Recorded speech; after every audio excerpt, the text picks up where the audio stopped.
para opinar. ¿Qué tal? ¿Cómo están? Qué bueno que continúan con nosotros y bueno, como todos los lunes, un gusto saludarle.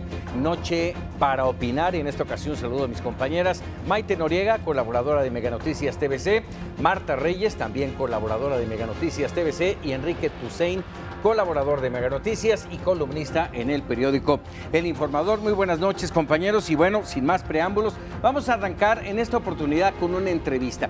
Tengo en la línea telefónica, de antemano le agradezco que nos tome unos minutos, Ángel Ávila. Él es el presidente del Partido de la Revolución Democrática, el PRD.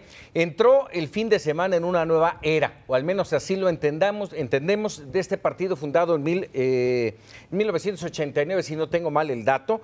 Ángel, un gusto saludarte. Hola, ¿cómo estás, Paco? Un gusto saludar a Maite, a Marta y a Enrique. Y sí, efectivamente tú lo dices, creo que el PRD ha dado un paso importante.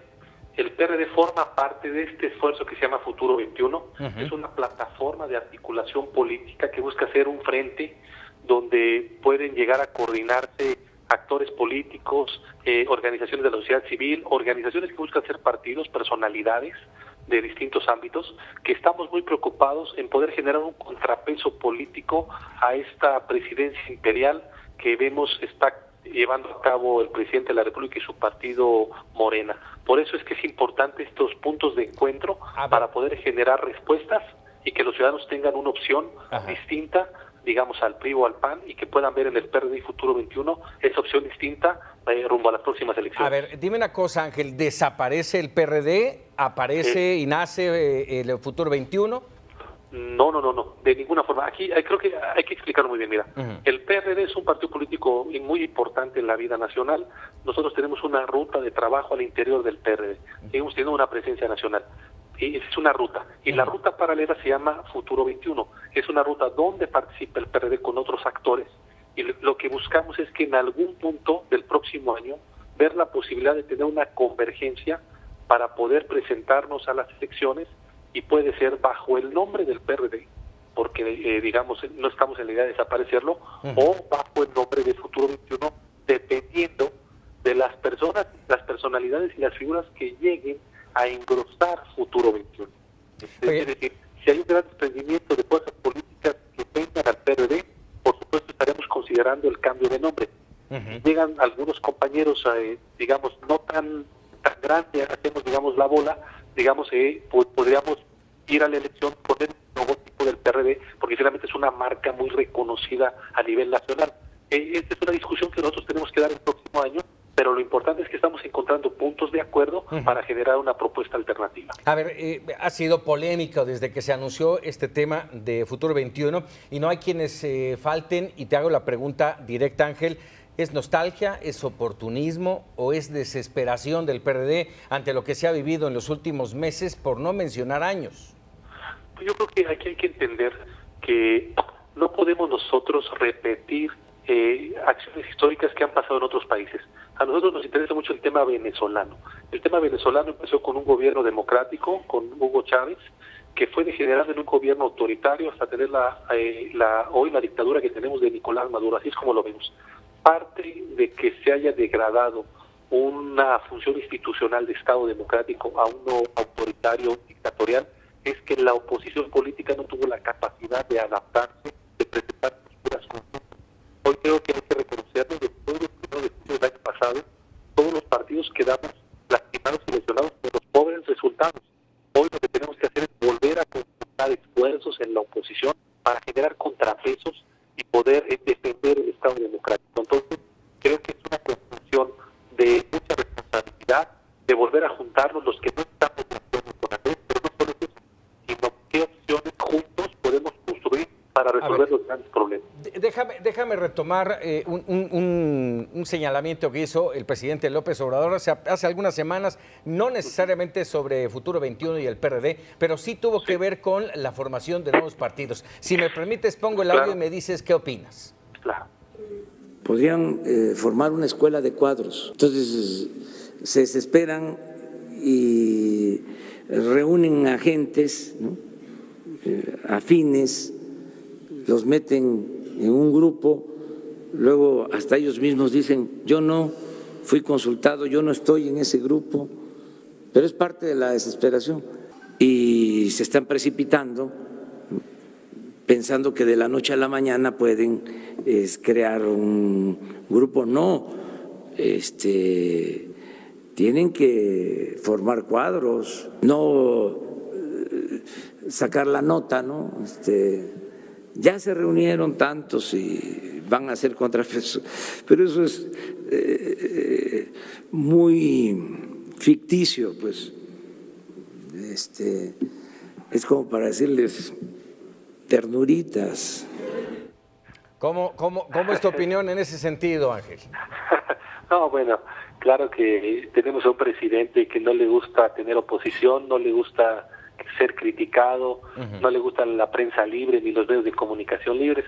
Él puede decir lo que quiera. Lo que está claro, y lo hemos denunciado, es que López Obrador está construyendo una estructura electoral desde la presidencia de la República a través de los servidores de la nación, que nos cuestan 4,000 millones de pesos, y este año, Paco, van a entregar 190,000 millones de pesos a través de tarjetas.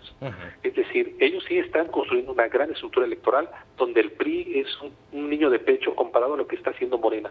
Por eso creo que es importante que todos aquellos sectores que estamos viendo esta regresión autoritaria podamos conjuntarnos en un solo esfuerzo y entonces sí generar los contrapesos. Eso es lo que debe, creo yo, en términos democráticos, la oposición.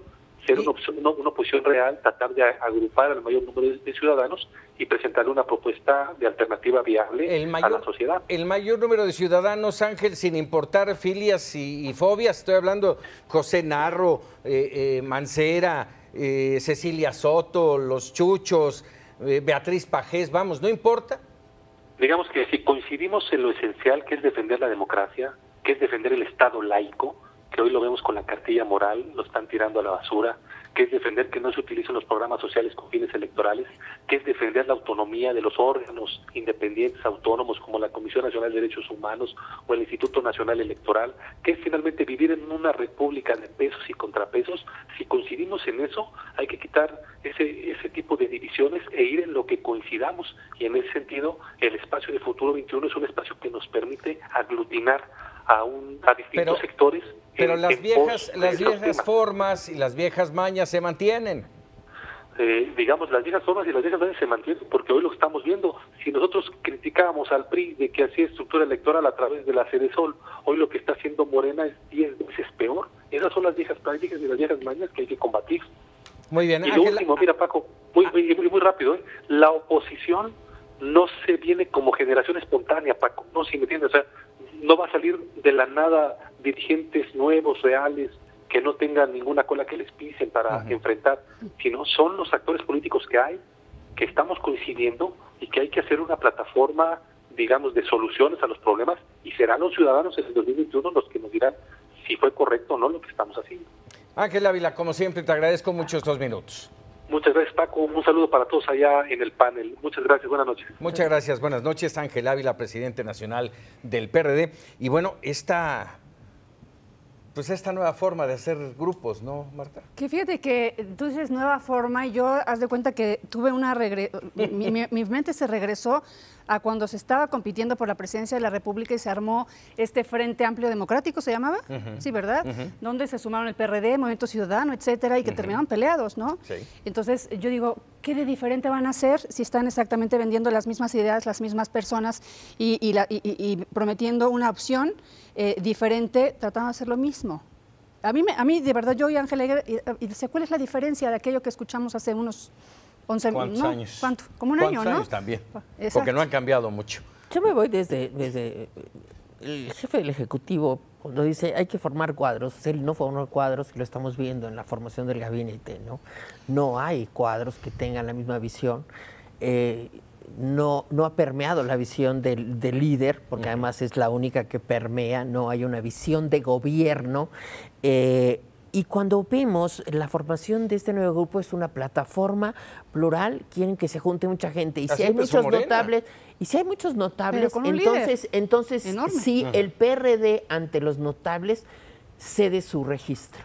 Si no hay notables, entonces se queda como frente. Entonces, si tú te pones a ver, es una visión muy cortoplacista, muy mediocre, muy oportunista, muy de vamos por las elecciones. Como decía, muy desesperada. Claro, pero no hay una visión de cómo conformamos una oposición, porque no es solamente lo electoral. Las redes sociales nos están permitiendo crear oposiciones diferentes, crear resistencias o crear realmente movimientos que vayan modificando la opinión de la gente y congregando a la ciudadanía para que se constituya en un frente unido, fuerte. La ciudadanía como tal, no hablo ni de sociedad civil, nada, sociedad vil, no de civil, la sociedad vil, que entienda cuál es su fuerza como poder soberano frente a una presidencia que definía Ángel Ávila como imperial. Imperial, así es. Enrique.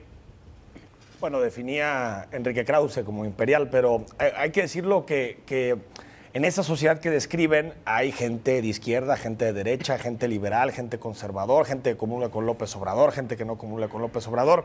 Es decir, es una sociedad plural, diversa, heterogénea. A veces pintar, yo escuchaba la entrevista con Ángel Ávila y decía, qué triste oposición tiene México. Escuchas a Marco Cortés con un discurso totalmente desilvanado, escuchas a Alejandro Moreno con un discurso de otro siglo que no tiene nada que ver, incluso ya se sabe que el PRI y el PAN intercambiaron llamadas telefónicas para ver si van juntos en la elección de 2021, es decir, estamos frente a un sistema de partidos totalmente roto. Futuro 21, porque decían por ahí, es que son las mismas ideas. Bueno, me encantaría conocer las ideas, revisé todos los discursos de ese día. Y más allá de puntos comunes de Venezuela y todas estas cosas que escuchamos todos los días, que ya un poquito hartan, yo creo que un poquito hartan en el debate público, porque sí creo que México necesita una oposición partidista, hay una oposición social, también hay una oposición de parte de los empresariados, medios de comunicación críticos. Tampoco vivimos en el periodo de la única voz, aunque la del presidente, por supuesto, que es la predominante. Hay debate público como tal vez nunca habíamos tenido en este país sobre muchísimos temas. Sí necesitamos una oposición partidista, pero una oposición que parta de las ideas, es decir, que le diga a la gente, este es el proyecto que tengo de país. Ya de entrada, desde que te pones Futuro 21, pues ya desde ahí estás diciendo que tu objetivo es 2021, la elección intermedia. Se acabó. Nada más. ¿Qué tipo de proyecto con esa miopía de corto plazo puede seducir a los ciudadanos? Menos Venezuela, Conservar el menos registro. frases grandilocuentes, esto de los programas. Y las más, a ver, prerrogativas. ¿quiénes están atrás de este proyecto? Los chuchos, Paco. Sí, O sea, sí. Los chuchos que siguen viviendo de mamar del PRD siempre, de la misma forma, perdiendo elecciones, coaligándose con el PAN en algunos estados. Es decir, me parece que México necesita una oposición, pero también necesita caras nuevas. Estos me parece que no son la oposición de López Obrador, y claro que los va a calificar de ternuritas, porque realmente pues, no le quitan el sueño, ¿no? Caras nuevas y no partidos con nuevos nombres y las mismas viejas mañas. Y que decía, Totalmente. ¿no? El PRD La es un gente no es partido tonta. sumamente importante. Yo escuchaba a Ángela Ávila, Sí. o sea, el PRD es un partido sumamente importante. Eso para mí también habla de que no tienen, de verdad, dicen que el presidente no acepta críticas. Me parece que tampoco han hecho un ejercicio de autocrítica y de realmente conciencia Difícilmente de van lo a que decir, sucedió. estamos Tienen 20 diputados. 20. Exacto. En algún Tienen momento 20 fue una tercera diputados, fuerza de política del 500. país con un avance importante, pero que obviamente se cayó en estas elecciones y me parece que no se han dado cuenta, o por lo menos, bueno, creo que a lo mejor coincidimos todos en que lo que están buscando es permanecer, a como de lugar permanecer. conservar el registro. Es la refundación de la refundación de la refundación del partido. Pero hay un mal endémico. Sí. Sí, Enrique.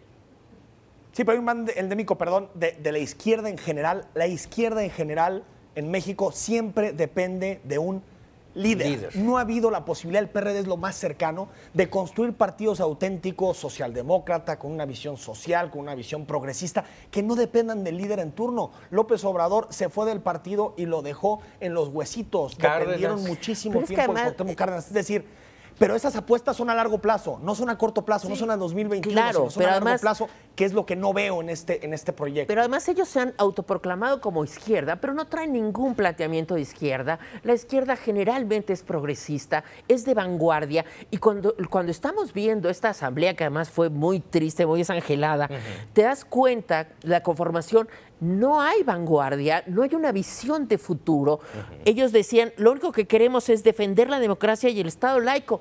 Vaya, me parece una propuesta muy pobre como para mover a un país a oponerte a un sistema de gobierno que parece ser que no está gustando mucho a la mayoría de la gente o a una buena parte de la gente. Me parece, y ratifico lo que tú decías y confirmo lo que yo decía, una visión muy cortoplacista, muy electorera y muy oportunista. ¿Qué decías, Enrique? No, es que, digo, a la mayoría de la gente no le está gustando. Todas las encuestas dicen que más del 65% de la gente está a favor de lo que está haciendo. Bueno, con eso correcto, y tienes toda la razón. Y eso no quita que eso no quita que se necesite una oposición. El problema es que es una oposición que se confabula en torno a intereses. Claro. Marco Cortés defiende los intereses del anayismo y todo lo que supuso el anayismo. Alito viene a defender a los cuates de Peña Nieto y los casos de corrupción. Futuro 21 a los chuchos y a sus cuates. Es decir, esas oposiciones, creo que la más seria es la de Calderón. A ver, rápidamente, porque ya estamos en corte, breve respuesta corta. Con todo lo que acabas de decir, Enrique, lo que acabamos de mencionar aquí en este fragmento del programa, ¿hay futuro para los partidos que hasta hoy conocemos en México? PRI, PAN, PRD. ¿Hay futuro? Haciendo lo mismo, se tienen que transformar. Yo creo que no, y es muy lamentable porque no existe una democracia sin oposiciones, porque deriva en una tiranía. Entonces, creo que el problema al que nos estamos enfrentando es que estamos de verdad suicidando a la democracia. Sin duda. Y bueno, ya termino yo diciendo... Termino yo diciendo, esta pregunta es para usted que nos sigue. ¿Le hace falta tantos partidos a México? Yo creo que sí. Le hacen falta partidos, no tantos, partidos. Tenemos a Morena, que es un frente, tenemos un Partido Revolucionario Institucional totalmente desdibujado. No tenemos partidos. Tendríamos que revisar cuál es la esencia de los partidos políticos, que son entidades de interés público. De representación entidades social, de interés público y atienden solamente a intereses privados. Exacto. Esto es gravísimo. Rápidamente, Enrique, ya nos vamos. 10 segundos. A nivel mundial se vive una etapa post partidos y eso ya lo tenemos que estar viendo. Exacto. ¿Quién ganó en Francia? Alguien que creó un partido. Estados Unidos, Trump se devoró al Partido Republicano. Estamos viviendo una etapa en el mundo en general donde los partidos políticos cada vez son menos importantes. Así es. Hacemos una pausa y regresamos. Tenemos todavía mucho más para opinar. Estamos prácticamente a menos de una semana del primer informe de gobierno del presidente López Obrador y ya este fin de semana pasado la mayoría pudimos ver y escuchar los spots promocionales en los que el presidente nos adelanta algunos datos que incluirá en su primer informe de gobierno. Precisamente sobre este particular escribe hoy en sus historias de reportero Carlos Loret de Mola en el periódico El Universal, donde responde al spot presidencial con su propio spot.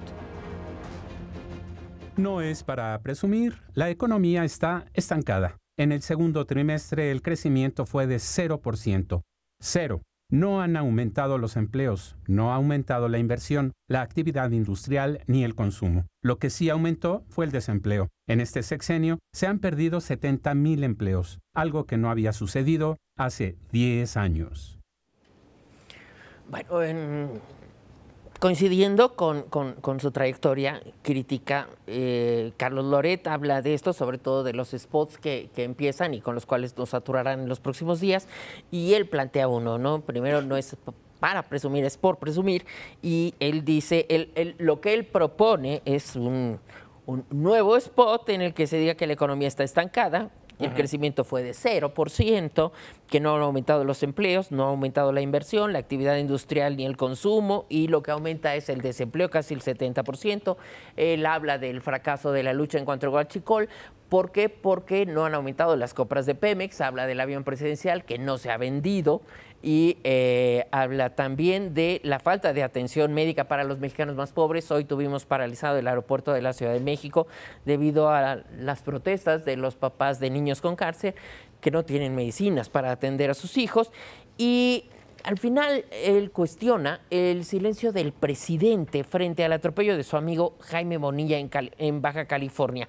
Porque el presidente, si bien no podría intervenir, no tendría por qué intervenir, no tiene facultades para intervenir, sí podría hacerle un comentario a su amigo Bonilla para que pues deje de hacerlo, sobre todo con todo el escándalo que se ha armado, con la pérdida de la reforma, los documentos, todo lo que está pasando en Baja California.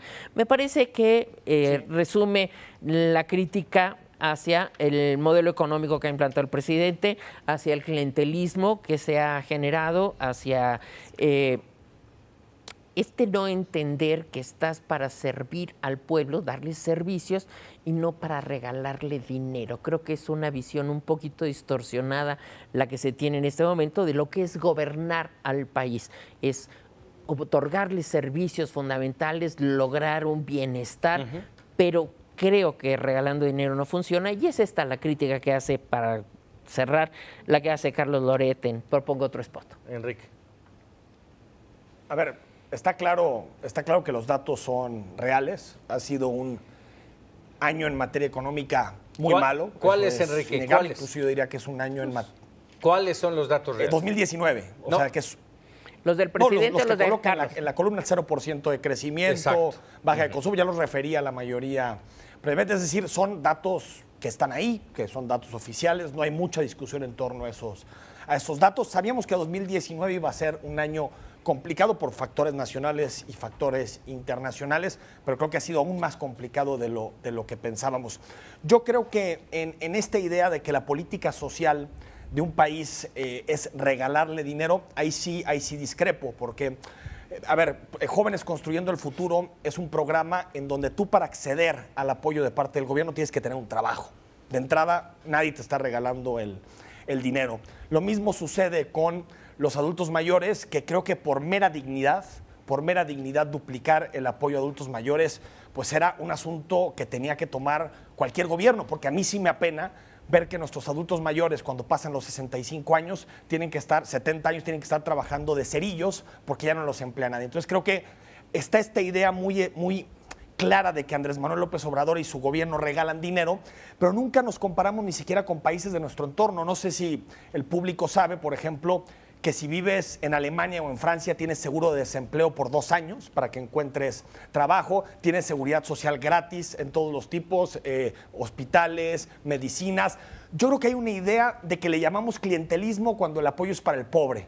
Mira, cuando el apoyo es a las empresas, estás hablando de servicios, no de sino dinero. Apoyo a la productividad. Alemania no les regala dinero, les otorga servicios. A ver, Alemania tiene el programa de aprendices. No es cierto. Alemania tiene el programa de aprendices más grande del mundo. Y es idéntico que Jóvenes Construyendo el Futuro. Incluso se da más dinero. Es decir, me parece que de pronto cuando el dinero va a los pobres, a los jóvenes, a los vulnerables, fácilmente le llamamos clientelismo, pero si va a los medios de comunicación o si va a otro tipo de intereses, a empresarios, a las cúpulas, le llamamos apoyo para la productividad. Me parece, o al menos yo estoy de acuerdo con esa política social. Ojalá no haya ninguna relación política, ojalá no se coaccione a los jóvenes. Yo creo que hay dos frentes para el voto. Ese es el riesgo. Ese es el riesgo.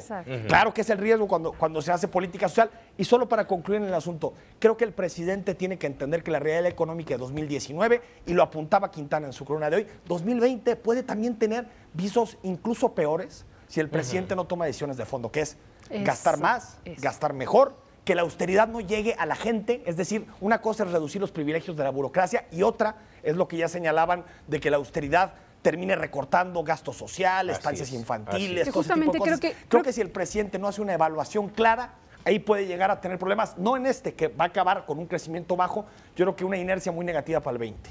Que yo creo que radica exactamente en eso. El presidente López Obrador está centrando su política en el tema de repartir recursos a los desprotegidos, a aquellas clases vulnerables, que creo que nadie estaríamos en contra de que en México existiera justicia social. Por supuesto que lo hemos platicado muchas veces en este espacio, en esta mesa, de que México necesita eso. México tiene este rompimiento del tejido social, tanto en cono, justamente por eso, por las desigualdades tan marcadas que existen.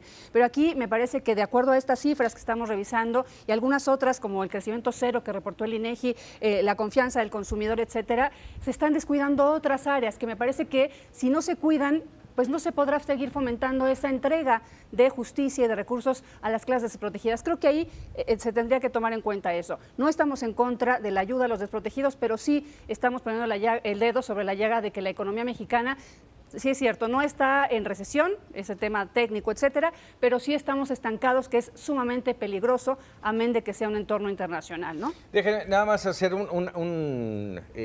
acotar algo de lo que mencionaba Enrique. Sí, qué bueno que las cosas se hacen, qué bueno que se toman los programas, como en este caso mencionabas, los de Alemania. yo los aplaudo, me da un enorme gusto y espero que funcionen.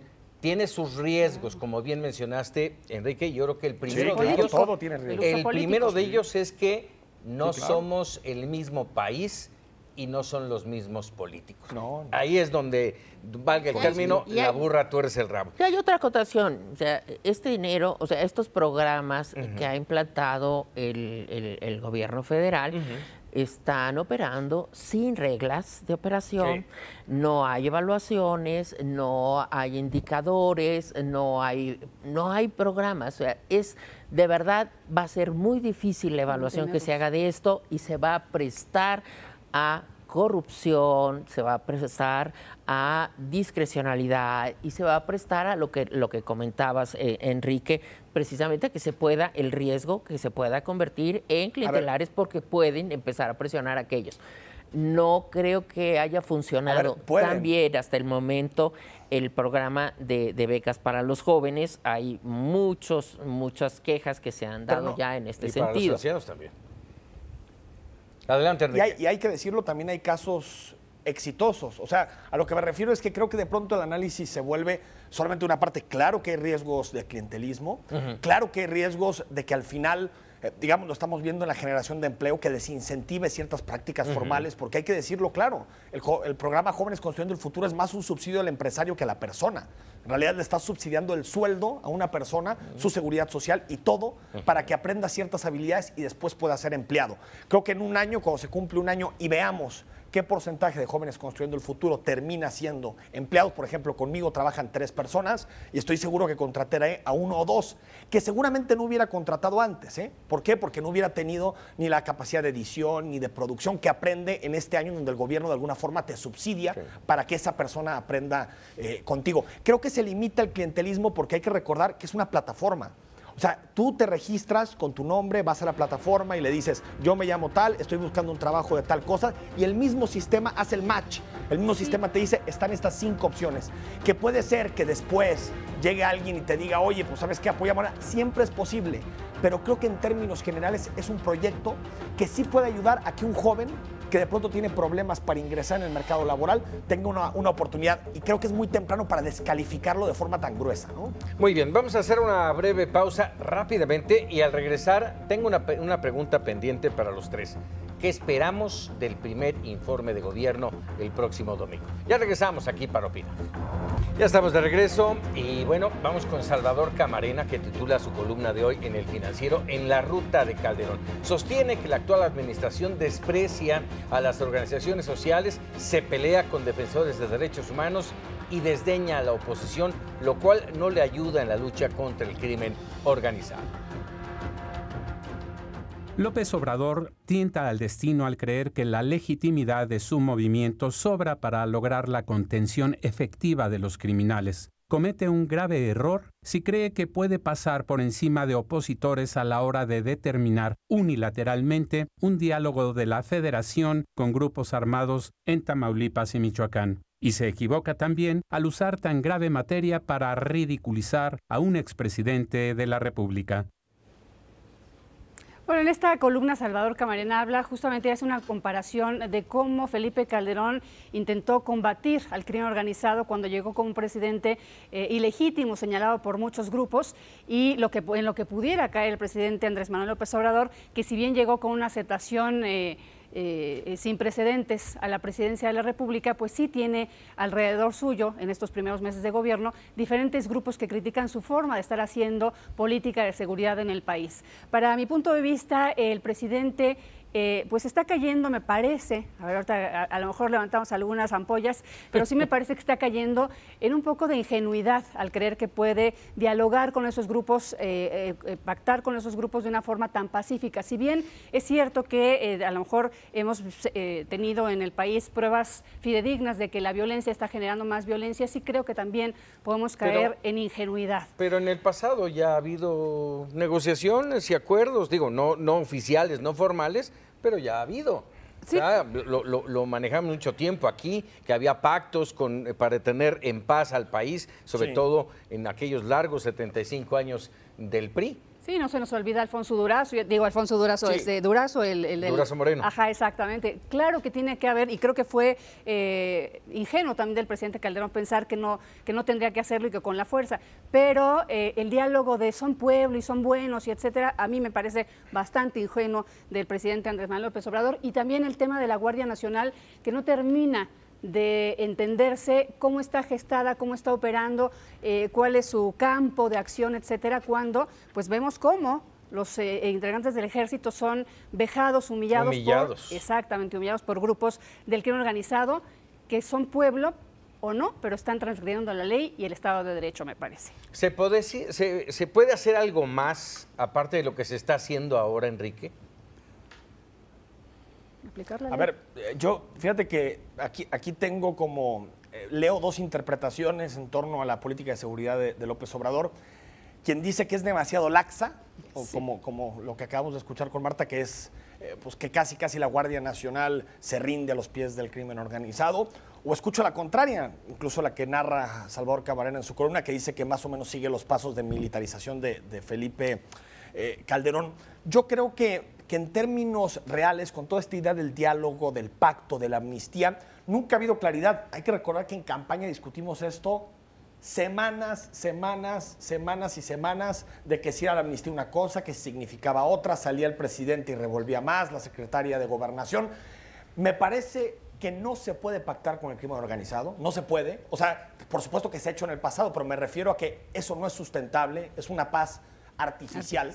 Yo creo que es mejor impulsar procesos agresivos de legalización, procesos de incautación, de golpear las finanzas de los criminales, pero no creo que tú puedas pensar, a diferencia de lo que sucede en otros países, que a veces se toma el País Vasco, Colombia, en donde hubo diálogo porque la razón de la violencia era política, había una desaveniencia política con el Estado. Aquí no es una desaveniencia política con el Estado. Entonces, con las autodefensas yo creo que lo fundamental es comenzar un proceso de desarme, pero un desarme ordenado que también permita que las comunidades estén seguras. Y sobre el alcance de la amnistía lo conoceremos el 1 de septiembre, que es uno de los 10 temas que se van a discutir a partir del 1 de septiembre en la nueva legislatura. Yo sí estoy a favor de una cierta amnistía a gente, digamos, vulnerada por el crimen organizado y que no necesariamente deberían estar en la cárcel. Por ejemplo, alguien que cultiva en Oaxaca o en Guerrero, este tipo de gente que está vinculada al crimen organizado, pero que creo que no lo hace ni siquiera por convencimiento o que ha matado a alguien, sino simplemente porque es explotado con plata o plomo. Creo que sí es un debate que tenemos que tener como país, la amnistía,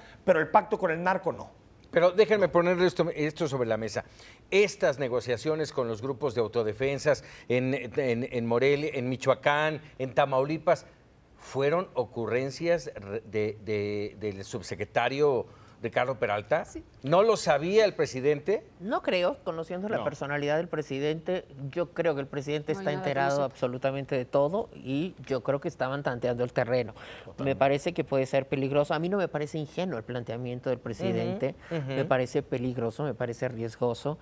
La militarización del país, sí, claro, se está militarizando, pero los estás dejando inermes. Entonces, cuando tú ves al ejército que tiene que doblegarse ante la fuerza criminal, porque el presidente les dijo que no usen la fuerza, cuando tienen incluso que devolver un arsenal de armas de fuego de uso exclusivo del ejército que están prohibidas en México para el uso de particulares, te das cuenta que no hay una articulación de la política, no hay una estrategia. Entonces, cuando no tienes una estrategia y no tienes inteligencia, va a estar pasando lo que estamos viendo, que además es muy lamentable, lamentable porque deteriora la imagen de la autoridad. No, vamos a ver hasta cuándo van a aguantar me parece que es los peligroso, militares. no ingenuo, eso de que también son pueblo, sí, todos somos pueblo, pero el pueblo que está fuera de la ley se le combate. El terror que existe en este país al ejercicio de la autoridad, porque confunden la autoridad con el autoritarismo, nos ha hecho muchísimo daño y es uno de los resabios del 68. ¿Qué va a pasar cuando un soldado responda a una agresión como las que hemos visto en Michoacán? El aventón, el gritarles. ¿Qué va a pasar en el momento que pierdan la ecuanimidad? Reacción de aquellos defensores de los derechos humanos. Yo creo que parte del discurso... Adelante, Enrique. Sí, o sea, el discurso de López Obrador es no violento, eso tiene. O sea, ha hecho de la no violencia un discurso público, y creo que el Estado tiene la legitimidad para utilizar la fuerza con proporción, con apego a los derechos humanos y en determinados casos y circunstancias. Creo que ese es otro debate, porque en las leyes de la Guardia Nacional se aprobó una ley específica sobre el uso de fuerza, que aparte está bien hecha, habla de armas, proporcionalidad, cómo se actúa en distintas instancias. Yo creo que también estamos en un proceso de adaptación. Pedirle a la Guardia Nacional que esté operando al 100% en un periodo de 3, 4, 5 meses me parece complicado. Ojalá veamos una verdadera reflexión en el informe sobre este tema, aunque lo dudo, ¿eh? Yo también lo dudo. Yo creo que hay improvisación, yo creo que hay una falta de coordinación. Dejar que el presidente resuelva por sí mismo todos los problemas, sin entender, el presidente creo que no ha entendido que en el momento de él designar a la Guardia Nacional no podía hacerlo todo, tenías que contemplar el contexto, un contexto de estados, de gobiernos estatales débiles, de gobiernos municipales vulnerables, fragmentados, y con este escenario, si no tenías una estrategia perfecta, iba a pasar lo que está pasando. Entonces, no sé si convenga un reacomodo en este momento y un reacomodo.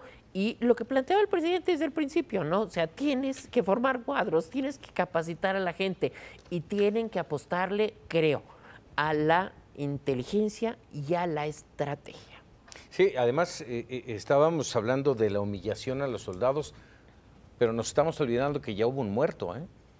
Un muerto, claro, en esos enfrentamientos. Pero más son los mensajes que mandas en el macro. Es de verdad, ¿qué es la autoridad? Una autoridad que no ejerce es una autoridad fácilmente rebasada. ¿Qué va a pasar con los soldados cuando lleguen a donde lleguen? Va a pasar lo mismo, porque la gente ya les tomó la medida y esto me parece que es peligroso. En la misma zona. Enrique.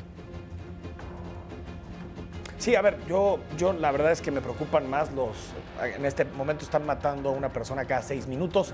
Me preocupa más ese problema que la autoridad. Creo que el ejército ha estado durante mucho tiempo en la calle, no es un asunto de López Obrador, estuvo desde Felipe Calderón, y el deterioro de la imagen del ejército ha sido tremenda. Solamente en Jalisco hay documentados 35 casos en donde los militares han tenido o han rozado las violaciones gravísimas a los derechos humanos, sí, violaciones a personas. Es decir, me parece que esta idea de que el ejército de mano dura, represor, es la solución en este momento, no me parece que lo sea, pero sí creo que tiene que haber, y también hace falta, un discurso en materia de seguridad mucho más claro, porque si tú escuchas al secretario de la Defensa Nacional, tiene una forma de entender la seguridad, otra Durazo, y eso sí creo que genera diferencias a nivel federal y también, ya lo apuntaban bien, en los estados y los municipios, en donde al final pues son los que responden al día a día de la seguridad. La Guardia Nacional llega, pero quienes están siempre en territorios, municipios y estado. Hace falta de derecho, instituciones sólidas. Y estrategia y además inteligencia. Y coordinación. ¿Y qué? Instituciones sólidas. ¿Sí? Forma parte instituciones sólidas. Muy bien, pues ya nos vamos, no sin antes agradecerle a mis compañeros, Marta, Maite, Enrique, muchas gracias, pero sobre todo usted que nos haya permitido dar nuestros análisis y comentarios y que usted se quede al final con la mejor opinión. Vamos ahora con los memerables, no sin antes recordarle que mañana hay Para Opinar con Enrique Tusain. Muy buenas noches.